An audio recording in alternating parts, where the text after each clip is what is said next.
science has grown a lot. It's just incredible, the growth of science. There's just a lot more science being done these days. That's the first observation. The second one is how global it became.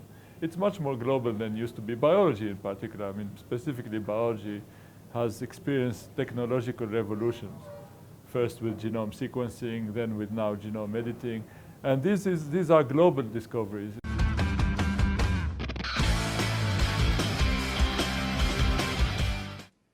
Biology is the science of the 21st century, and this is really a science that's maturing now because we have tools and technologies that are extremely advanced. As I discussed genome editing this week, this is fairly new technology. It became really easy to implement only in the last 5 years. And this is such a powerful technology, and I'm sure this is going to be revolutionizing plant breeding in Bangladesh and throughout the world. Our expertise is in plant diseases again, and so we want in particular to make plants more resilient, more resistant to pathogens, to diseases. And so we're interested, for example, in wheat blast.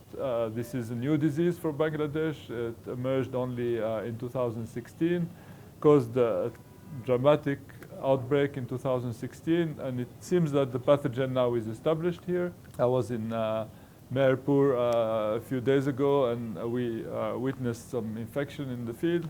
So the disease is here, it's established, even though it's new to this country. And so we're studying how to make wheat plants resistant to this pathogen and using the methods of gene editing, genome editing, to edit the genome of wheat plants to make them resistant. Science has grown tremendously in the last years, including in the US, but the practice of science has not kept up with the growth of science.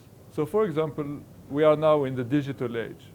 This video could be posted in a few minutes on YouTube and everyone in the world can watch it. But scientists are still publishing as if we are still living in the old age of the printed media, and in the old age where the only way to diffuse a video like this would be to have some connection with the TV channel, right?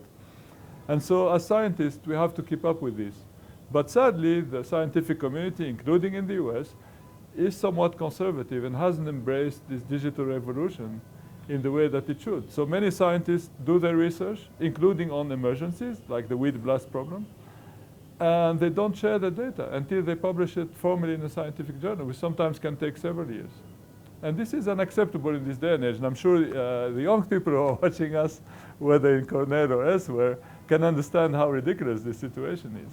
So we need to reform the way we communicate science in terms of how we publish our research, how we share it with our colleagues, etc. So for example, I've been advocating for open science for many years, and I've been advocating also for the use of preprints, which are a form of scientific publishing that's more immediate and that allows us to share our scientific research as soon as the publication is written down. And so as a plant biologist, I wish I can help you produce more food, better food, but also safe food and nutritious food.